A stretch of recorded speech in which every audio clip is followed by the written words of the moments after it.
tout le monde, aujourd'hui je vais vous présenter la scie à ruban qu'on utilise au travail. Donc c'est une scie à ruban de la marque Casto. Donc ce que je vais vous présenter sur la scie, c'est les différents boutons qu'on peut avoir sur cette partie-là. Le levier ici pour régler la lame, le levier pour tendre la lame et ici pour serrer l'étau. Ok? Donc voilà. Donc ici, nous avons en premier le potard des avances. Donc vous voyez, on peut arriver de 0 jusqu'à 11. Nous, ce qu'on a fait à la boîte, c'est qu'on s'est mis un petit pense-bête pour si on a des doutes ou quoi que ce soit, pour bien utiliser la bonne avance pour le bon matériau. Comme vous pouvez voir, acier, inox, etc. etc. Donc attention, après on a marqué comme quoi c'était les avances maximales. Hein. Donc si ça se trouve, pour un inox vraiment dur, on va pas s'amuser à mettre 5. On mettra peut-être 3,5 voire 2.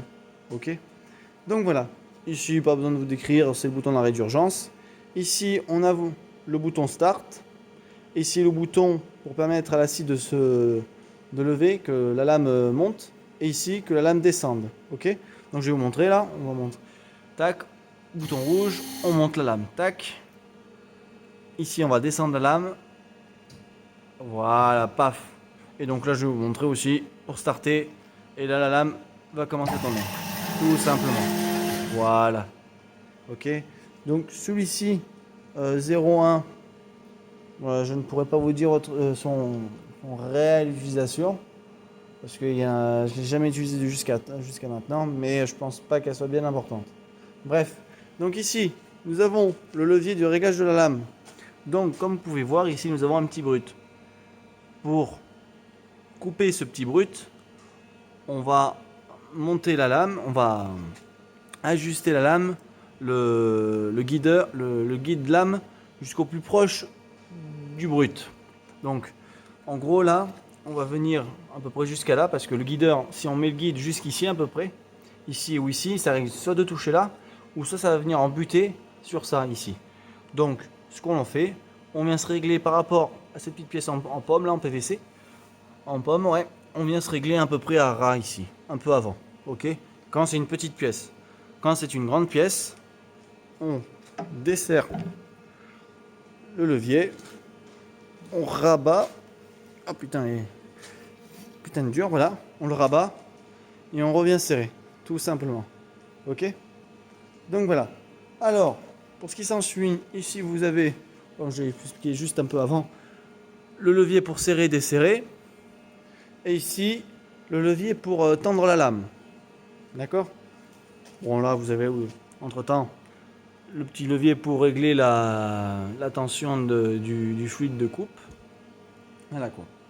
Donc voilà. Alors là je vais vous montrer comment monter et démonter une lame de scie sur ce modèle-ci. Donc là on enlève ça. On tire par là. Alors, ah ouais. Il faut... Voilà, c'est bon. Je pensais qu'il y avait des vis, mais il n'y en a pas. Tac, hop là. Bon, hein, excusez-moi, mais là, la scie n'est pas très propre. Enfin, voilà quoi. Donc ici, on a levé le premier cutter de sécurité. Vous avez des sécurités qui sont ici. Hein. Pareil, ici aussi. Donc là, ce qu'on fait, on vient lever les deux. Hop là. Donc là, si je fais une vue d'ensemble, les deux carters sont levés, la sécurité est enlevée. Tac, tac, tac. Ce que l'on fait, on prend une clé Allen de 6, si je ne me trompe pas. On vient visser cette clé, cette vis, et cette vis-là pour desserrer, enlever la contrainte qu'il y a sur la lame. C'est-à-dire qu'en fait, cette petite vis ici, elles permettent de guider la lame entre cette partie-là et cette partie-là. Donc en gros, quand vous voulez l'enlever, vous vissez pour dévisser ces deux petites vis. Dès que c'est fait ça, vous venez ici, et là, sens anti-horaire exactement, vous venez desserrer la lame. Donc là, vous pouvez bien voir que la lame, elle est à ras par rapport à l'épaulement de l'entraîneur. ce que vous faites, vous venez desserrer. La lame va s'enlever, vous enlevez à partir d'ici et elle devrait s'enlever toute seule, tout simplement. Pour remonter, bien sûr, vous faites attention de ne pas la monter à l'envers. Donc là, vous voyez que les dents, elles sont vers par ici. Donc on la remonte comme il faut. On remonte normalement. Dès qu'on a remonté la lame, on vient retendre la lame. Et après, quand on a retendu la lame, nettoyer bien évidemment au préalable la scie. On revient avec notre petite clé et on vient dévisser pour venir guider. Alors quand je dis dévisser, quand on arrive au niveau, quand on touche la lame avec la vis, ou du moins la petite pièce qui permet de guider un peu la lame, on vient juste en appui et c'est réglé. D'accord? Pareil des deux côtés, parce que si on serre trop, la lame ça va venir frotter sur la lame et ça risque de casser, ça va pas faire bon ménage quoi. Donc vous venez juste en léger appui et dès que ça touche, c'est bon. C'est que c'est réglé et vous pouvez lancer. Donc voilà. Pour ce qui est du fluide de coupe et tout, vous avez juste en dessous le petit moteur qui permet à la pompe de tourner. Ici, là, alors on voit pas très bien, mais là ouais, vous voyez l'huile de coupe. Et généralement, soit vous faites passer l'huile de coupe par ici, ou vous faites passer par là où les copeaux atterrissent, juste là, pour faire le plein. Donc voilà. Là, on a une petite présentation de la scie Casto. Je vais vous mettre en description la lame et la personne à qui on achète les lames de scie pour cette scie. Au cas où, si vous voulez faire l'acquisition de cette scie, pardon, excusez-moi. Et voilà quoi. Donc en tout cas, en ce qui me concerne, moi qui l'utilise quotidiennement, je trouve que c'est une assez bonne scie pour faire des pièces unitaires, 1, 2, 3, 4 pièces. Quand c'est du gros ou du plus petit, ça va bien, ça coupe bien. Quand on met une bonne avance, il n'y a vraiment pas à redire. C'est vraiment une bonne scie.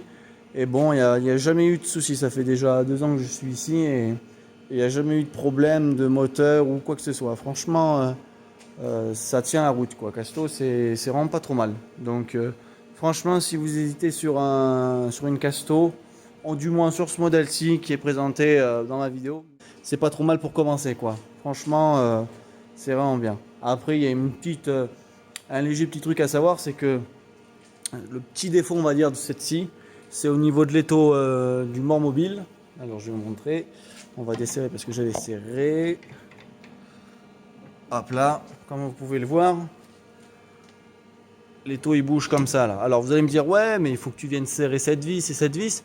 Mais le truc c'est que quand on vient serrer cette vis et cette vis ou l'une ou l'autre, quand on veut venir serrer notre pièce, en fait cette pièce là, elle va venir se serrer par rapport au bâti. Donc en gros, ça va bloquer carrément le mort mobile et on va pouvoir serrer nos pièces. Donc ce qu'il faut faire, c'est comme pour ici, on vient légèrement serrer, voire juste en appui. Pareil pour ici. Et c'est bon. Et après on vient serrer tout simplement. Ok. Après c'est pareil, quand vous êtes comme ça. Alors je vais montrer. Voilà. Quand vous êtes comme ça, vous voyez, vous avez un petit ça. Alors, quand vous pouvez, vous faites l'inverse. Mais quand vous avez vraiment pas grand chose à couper et que la pièce est assez petite, vous venez ici, vous venez mettre un petit vérin ou un petit bout de chute pour équilibrer et pour pouvoir venir couper le brut, tout simplement. Donc voilà. Bon voilà, c'était une petite présentation de la scie Casto. J'espère que vous avez aimé. Dites-moi en commentaire s'il y a des choses que vous n'avez pas compris ou quoi que ce soit. Sur ce, bonne journée.